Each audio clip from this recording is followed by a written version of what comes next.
Hoy! Nagbalik na daw si Idol, hindi katulad ng ex niya, hindi na bumalik.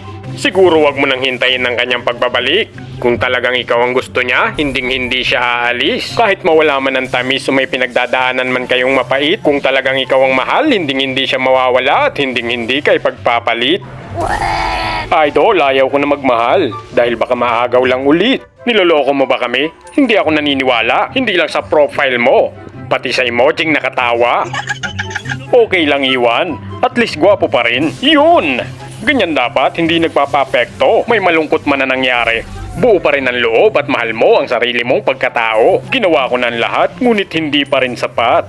Alam mo, Idol, kung ginawa mo ang lahat, wala kang dapat pagsisihan. Ginawa mo yung makakaya mo at hindi ka doon nagkulang. Kung sa kanya hindi naging sapat yung pinakita mong kabutihan, hindi ikaw ang talo. Siya pa yung nawalan. Huwag kayo iiyak. Ayan talaga ang gusto ko sa iyo, Idol, yung mga tula mo. Ganun talaga, Idol. Ang tula ay parang tayo. Minsan may malalim na pinagdadaanan, minsan may mababaw na kasiyahan. Kagaya rin ng mga tugma na sa tula ay nakalagay. Lagi tayong nasusurprise sa araw-araw na pangyayari sa ating buhay.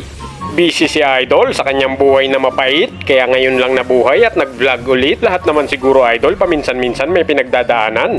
Pinagdadaan ng masaya at pinagdadaan ng kalungkutan. Sabi nga nila, di ba, daanan mo lang, wag mong tatambayan. Kung naranasan mo mang mapunta sa daan na puro pighati at sakit, wag mo nang dadaanan ulit. Huwag mong subukan. Ikaw ang bumuo, tapos ang mahal pala yung ex. Ayun na nga, madalas mangyari yan.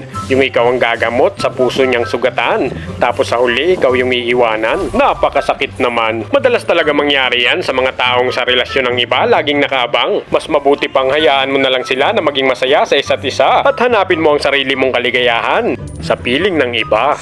Ayoko!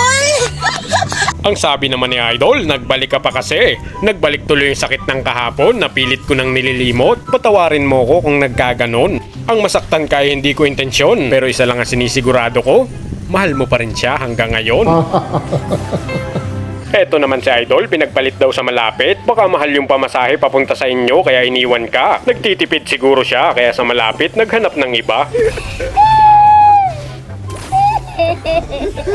7 years, Idol. Tinapon lang agad sa maliit na dahilan. Alam mo, Idol, ang relasyon hindi nasusukat sa tagal o haba ng pinagsamahan. Kung nagkakasakitan na kayo, hindi na maganda ang pagsasama, mapupunta na talaga yan sa hiwalayan. Kaya maging malaki man o maliit ang dahilan ng inyong tampuhan, meron sigurong mas mabigat na dahilan kung bakit tuluyan kayong nagkawalaan.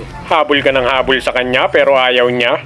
Kapag hinahabol mo ang isang tao, lalong lalayo sa'yo. Hindi natin pwedeng pilitin ang isang tao na gustuhin tayo. At kung sakali man na hindi niya sinasabi na hindi ka talaga niya gusto, siguro ayaw niya lang makapanakit ng ibang tao. Idol, marami daw kulang sa akin. San ko hahanapin?